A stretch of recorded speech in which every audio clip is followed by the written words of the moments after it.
আমি আমার ইউটিউবে খুব একটা রেগুলার এতদিন না থাকলেও যারা আমার ভিডিও দেখছে ইরেগুলার ভিডিওগুলোই তারা কিন্তু একটা জিনিস লক্ষ্য করছে, আমি সবসময় একটা কাঠের চেয়ারে বসে ভিডিও করি অথবা প্লাস্টিকের চেয়ারে বসে ভিডিও করি। বাট আজকে কিন্তু আপনারা দেখতে পাচ্ছেন আমার পিছনে একটা গেমিং চেয়ার আছে, যেটা রেড্রাগন একটা গেমিং চেয়ার। আজকে এই চেয়ারটা সম্পর্কেই কথা বলবো। আনবক্সিং আমি আমার প্রতিটা ভিডিওতে অ্যাড করি, বাট এই ভিডিওতে অ্যাড করতে পারতেছি না, কারণ এই প্রোডাক্টটা আমি আনবক্সিং করতে পারি নাই। অ্যাকচুয়ালি করতে পারি নাই এই কারণে, কারণ আমি যখন প্রোডাক্টটা নেই আমি ইউটিউবে অনেক ভিডিও দেখি এবং যেটা বুঝি যে এটা কিন্তু অ্যাসেম্বল করা একটু টাফ। সো এই কারণে আমি যেখান থেকে নিয়েছিলাম, রায়ান্স থেকে নিয়েছিলাম, আমি রায়ান্সেই বলছিলাম তাদের লোক পাঠাইতে। তারা প্রোডাক্টটা নিয়ে আসছিল এবং ডেলিভারি ম্যানের সাথে আরেকজন আসছিল যে আমাকে এটা অ্যাসেম্বল করে দিয়েছে। সো ওই সময় আমি একটু বিজি থাকার কারণে আমি আনবক্সিংটা আসলে করতে পারি নাই। সো আনবক্সিং আমি দেখাতে পারতেছি না, বাট ডিটেলস রিভিউ দেওয়ার চেষ্টা করবো আজকে। এটার ফুল মডেল হচ্ছে রেডড্রাগন C601 2D black and red gaming chair.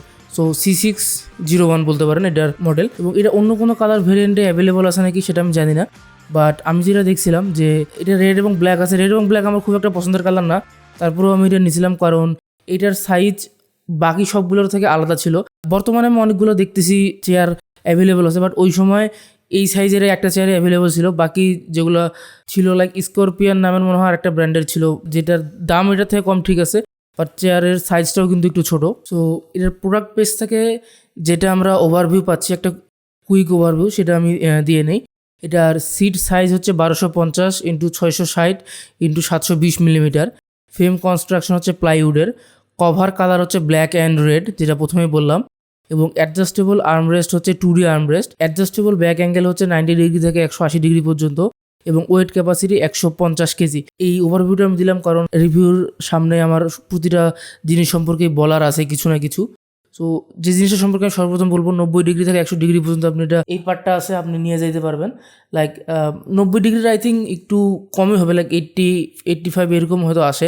So একটা লিভারের মতো আছে আপনার ডান সাইডে, যেটা আপনার উপর দিকে প্রেস করলেই আপনি আপনার যেরকম হেলান দিবেন বা যেরকম সামনে আসবেন সেই হিসেবে অ্যাডজাস্ট করতে পারবেন। নেক্সট বলার আগে বলি এটার প্রাইসটা। এটার প্রাইস আমি যখন নিয়েছিলাম 23,000 টাকা দিয়ে। ওভারভিউ থেকে আমরা একটা জিনিস জানছিলাম, যেটা সিট সাইজ হচ্ছে 1250x660x720 এবং যেটা আমি বললাম যে আরেকটা ব্র্যান্ড ছিল আই থিঙ্ক মার্বো স্করপিয়ান নাম, ওইটার প্রাইস কিন্তু এর থেকে অনেক কম ছিল, 16-17 হাজার টাকার মতো ছিল। তারপর আমি 5-6 হাজার টাকা বেশি খরচ করে এই চেয়ারটা নেওয়ার কারণ হচ্ছে ওইটার সিট সাইজ হচ্ছে 530x500x540 সো বুঝতে পারছেন এটা সিট সাইজ একটু বড়, একটু উচ্চতাতেও বড়। এবং এইখানে আমার প্রথম প্রবলেমটা আমার এখানে ধরা পড়ছে, সেটা হচ্ছে সিট সাইজ বড়, উচ্চতাতে বড়, তার মানে হচ্ছে এটা একটু আপনার যারা হেভি আমার মতো তাদেরকে লক্ষ্য করে বানানো, এবং যারা লম্বা তাদেরকে লক্ষ্য করে বানানো। যেহেতু একটু হাইট এটার উঁচা, সেক্ষেত্রে আমি একটা সমস্যা পাইছি, সেটা হচ্ছে আপনার ব্যাক রেস্ট যেটা সেটা ঠিক আছে, বাট আপনার হেড রেস্ট যেটা আপনার মুভ করতে পারবেন না। ব্যাক রেস্টটা আপনি যে কোনো জায়গাতে মুভ করতে পারবেন নিচ থেকে উপর পর্যন্ত, বাট হেড রেস্টটা কিন্তু ফিক্সড থাকে, এবং ফিক্সড এমন জায়গায় আছে যেটা আমার ঘাড়ের নিচে লাগতেছে এবং ঘাড়ে আমার পেইন হচ্ছে ওই সময়, এমন পজিশনে আছে। যেই কারণে আমি যেটা করছি যে যেটা অ্যাকচুয়ালি ওইখানে রাখার জায়গা ওখান থেকে খুলে আমি উপরে রাখছি। এখন একটা বিষয় হচ্ছে এটার ওয়েট ক্যাপাসিটি যেটা বললাম 150 কেজি। আমি এই চেয়ারটা নিয়েছিলাম 25 ডিসেম্বর এবং আজকে যখন আমি রিভিউ করতেছি এটা হচ্ছে মার্চের 6 তারিখ। তার মানে 2 মাস 10 দিন 11 দিনের মতো চেয়ারটা আমার কাছে আছে। এবং এই 2 মাস 10-11 দিন মানে 72-73 দিনের ভিতরে আমি হার্ডলি 20 থেকে 25 দিন অথবা 30 দিনের মতো এই চেয়ারটাতে বসছি। এর কারণ বলি চেয়ারটা অবশ্যই অনেক বেশি কমফোর্টেবল, বাট আমার ক্ষেত্রে যেটা আমার যে কাঠের চেয়ারটা ছিল ওই চেয়ারটা আমি এমনভাবে বানিয়ে নিয়েছি যাতে আমার সুবিধা হয়, আমি যেন খুব ভালো মতো বসে কাজ করতে পারি। যেহেতু আমি সারাদিন কাজ করি, সো আমার এমন একটা চেয়ার দরকার ছিল যেখানে আমি আমার ইচ্ছা মতো বসে কাজ করতে পারবো। সো ওই জন্য কাঠের চেয়ারটা কমফোর্টেবল না হলেও ওইখানে বসে আমার কাজ আমি খুব ভালো মতো করতে পারতেছিলাম, যেটা আমি এই চেয়ারে পারতেছিলাম না।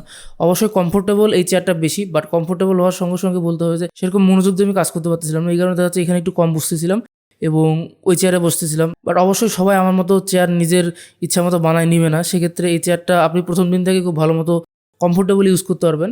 সো যেটা আমি বলতেছিলাম যে এই কয়দিনের কথা আমি কেন বললাম যে এই 25-30 দিনের মতো আমি বসছি, কারণ এই চেয়ারের এই যে কুশনটা আছে এটা কিন্তু হালকা ডাবে গেছে। সো এটা তারা বলতে পারে যে আমার ওজন বেশি এই কারণে, বাট তাদের কিন্তু ওয়েট ক্যাপাসিটি দেওয়া আছে 150 কেজি। সো এই কয়েকদিনে আমার কুশনটা হালকা ডাবে গেছে, আমি জানি না দীর্ঘদিন ইউজ করার পরে কী হবে। সো এটার বেসটা প্রথমে দেখে আমি প্লাস্টিক বা লাইক হাই কোয়ালিটি কোনো প্লাস্টিক মনে করছিলাম, বাট এটার যেটা বেস সেটা হচ্ছে মেটালের এবং নাইলনের, এবং ফ্রেম হচ্ছে প্লাইউড এবং লেদারের। যেখানে আমরা হাত রাখবো এটা কিন্তু জাস্ট হাত রাখার জায়গা না, এখানে আপনি যদি দেখেন হালকা ফোম দেওয়া, যেটা একটু কমফোর্টেবল বেশি দেয়। এবং হাতে রাখার জায়গাটা যদি বলি, সাইডে একটা সুইচের মতো আছে যেটা আপনি প্রেস করে নিচে উপরে নিয়ে যাইতে পারবেন এবং নর্মালি আপনি যে কোনো পজিশনে ডানে বামে নিয়ে যেতে পারবেন। যেই জিনিসটা এখানে খুবই খারাপ সেটা হচ্ছে, আমি ভিডিও দিয়ে দিচ্ছি বিরল, আপনি কিন্তু দেখতেছেন এখানে কিন্তু যেই হ্যান্ড রেস্টটা এটা নড়তিছে।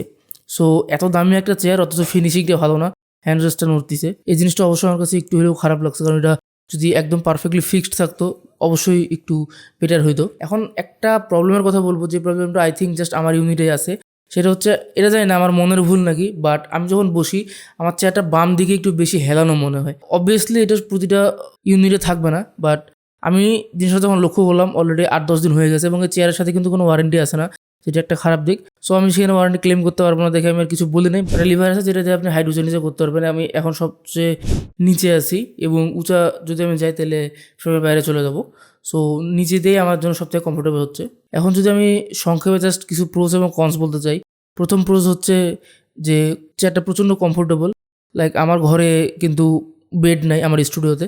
সো যখন সারাদিন কাজ করার পরে যদি একটু দেখি টায়ার্ড লাগতেছে, যেহেতু আমি কাঠের চেয়ারে বসেই ম্যাক্সিমাম টাইম কাজ করতেছি, টায়ার্ড লাগলে দেখা যাচ্ছে যে আমি ফোনটা হাতে নিয়ে যখন ফোন ইউজ করতেছি, আমি জাস্ট চেয়ারে বসে একটু হেলান দিয়ে ফোন ইউজ করতেছি। সো আমি রেস্ট নেওয়ার জন্য চেয়ারটা ইউজ করতেছি এইভাবে। সো আরেকটা প্রসেস, যেখানে ব্যাক রেস্টটা আপনি আপনার ইচ্ছা মতো চেঞ্জ করে পজিশন করে রাখতে পারবেন। সেখানে আপনার ব্যাক অনেকটাই সাপোর্ট পাবে।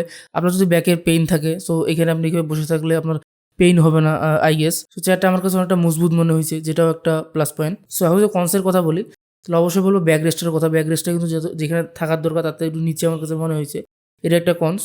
এবং হ্যান্ড রেস্ট যেটা বা হাত রাখার জায়গা যেটা, এটা এরকম ফিক্সড না, একটু নড়ানড়ি করে, জিনিসটা আমার কাছে খারাপ লাগছে। এবং আরেকটা যদি বলি তাহলে হচ্ছে প্রাইসটা আমার কাছে কনসের ভিতরে আমি বলবো, কারণ 23,000 টাকা চেয়ার হিসাবে এটার কিন্তু এরকম হ্যান্ড রেস্ট এরকম রাখা ঠিক হয় নাই। অথবা আমি যেটা বললাম যে আমার মনে হচ্ছে আমার ক্ষেত্রে যে লেফট সাইডে একটু নিচা, সো এই জিনিসটাও আমার কাছে খুব একটা ভালো লাগে নাই। সো এগুলো আমি কনস বলবো। বাট কেউ যদি আমার কাছে সংক্ষেপে রিভিউ চান যে এটা আপনি নিতে চাচ্ছেন কি চাচ্ছেন না, এই সম্পর্কে যদি আমাকে মতামত দিতে বলেন, তাহলে আমি অবশ্যই বলবো যে আপনার যদি বাজেট থাকে 23,000 টাকা অবশ্যই নিতে পারেন। আপনার যদি বাজেট কম থাকে অন্য ব্র্যান্ডের যেটা বললাম সেটাও নিতে পারেন। কারণ এটার আমার নেওয়ার একটাই কারণ, যেটা আমি বললাম, সিট সাইজটা বড় এবং আমি যেহেতু একটু হেভি, সিট সাইজ একটু বড়ই লাগতো, যার কারণে আমার এটা নেওয়া। আপনি যদি কমফোর্টেবল চান তাহলে অবশ্যই এটা নিতে পারেন। তো এই ছিল আমার আজকের রিভিউটা। আমি রিভিউটা খুবই রভাবে অ্যাকচুয়ালি তৈরি করছি, কারণ চেয়ার সম্পর্কে আমার ধারণা খুবই কম, এই কারণে খুব একটা বেটার রিভিউ হয়তো আমি দিতে পারি নাই। সো কারো যদি কোনো কিছু জানার থাকে তাহলে অবশ্যই কমেন্ট করবেন, আমি রিপ্লাই দিব। এবং চেয়ারটার রিভিউ আমি আজকে করার এটা কারণ হচ্ছে, আমি নেক্সট টাইম থেকে খুব বেশি ভিডিও চ্যানেলে আপলোড করব এবং তখন আমি দেখা যাচ্ছে যে অন্যান্য প্রোডাক্টের টেকনিক্যাল বিষয়ে আলোচনা করব। সো এই প্রোডাক্টটা নিয়ে যেহেতু আমার খুব একটা ধারণা নাই, তাই এইটার রিভিউ আমি প্রথমে দিয়ে নিচ্ছি। সো এখন থেকে আমি অনেক বেশি ভিডিও আপলোড করব। যদি সেই ভিডিও আপনাদের ক্ষেত্রে কখনো মনে হয় যে আপনাদের প্রয়োজনে আসতেছে অথবা ভিডিওগুলো আপনার ভালো লাগতেছে, অবশ্যই চ্যানেলটা সাবস্ক্রাইব করে রাখবেন। ধন্যবাদ।